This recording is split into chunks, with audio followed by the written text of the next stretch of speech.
Generally आज का हमारा टॉपिक होने वाला है स्टेलाइजेशन। स्टेलाइजेशन एक ऐसी प्रोसेस होती है जिसमें हम जितने भी प्रकार के क्या होते हैं हमारे माइक्रो ऑर्गेनिजम्स होते हैं, बोले तो सूक्ष्म जीव, बैक्टीरिया, फंगी, वायरस, प्रोटोजोआ और उनके स्पोर्स को क्या करते हैं हम किल करने का काम करते हैं ताकि हम उससे हमें कोई भी इन्फेक्शन और कंटामिनेशन ना फैले। ठीक हो गया। अब इसका प्रयोग हम ज़्यादातर कहाँ करते हैं, लेबोरेटरीज़ में यूज़ करते हैं और हमारे हॉस्पिटल्स में करते हैं और फूड इंडस्ट्री में इसका ज़्यादातर यूज करा जाता है। ये बेसिकली दो टाइप के होते हैं, एक तो फिजिकल मेथड हो गया, दूसरा होता है केमिकल। फिजिकल मेथड में आगे हमारे मॉइस्ट हीट थ्रू, रेडिएशन के थ्रू करते हैं हम, यूवी लाइट, गामा रेज, उनके थ्रू हम स्टेलाइज करते हैं हमने जितने भी इंस्ट्रूमेंट्स हैं, और फिल्ट्रेशन के थ्रू करते हैं।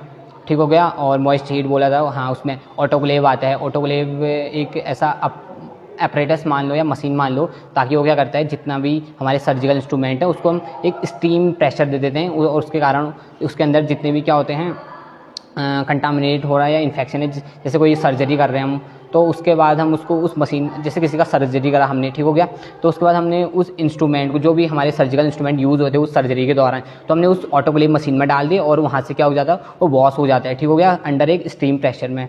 तो जिसके कारण क्या होता है, कंटामिनेशन नहीं फैलते एक दूसरे तक।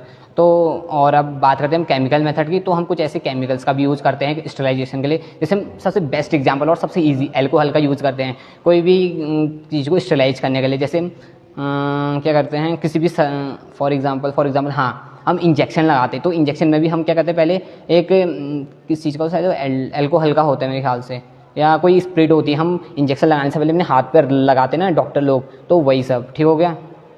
अब बात करते हैं हम कुछ और केमिकल मेथड्स के बारे में। तो जैसे कि है फॉर्मेल्डिहाइड गैस और हाइड्रोजन पेरोक्साइड वेपर का हम यहाँ पे यूज़ करते हैं। इथिलीन ऑक्साइड गैस का हम यहाँ पे एक ऐसा केमिकल स्टेलाइजर यूज़ करते हैं। ठीक हो गया। अब बात करते हैं हम कुछ एग्जांपल्स के बारे में। तो जो हमारा जितना भी खाना हमारे अगर डब्बों में भर कर आते हैं तो उसके लिए भी स्टेलाइजेशन होता है। ठीक है, ताकि क्या हो, उनकी जो सेल्फ लाइफ है ना वो बढ़ जाती है। ठीक हो गया। तभी तो खाना क्या करते हैं 1.5-2 साल तक चल जाते हैं, वरना स्पॉइल हो जाएंगे। और दूसरा, जितने भी हमारे सर्जिकल इंस्ट्रूमेंट होते हैं ना, हम उनको भी स्टेलाइज करते हैं ताकि दूसरे को उससे क्या ना हो, कंटामिनेशन ना फैले।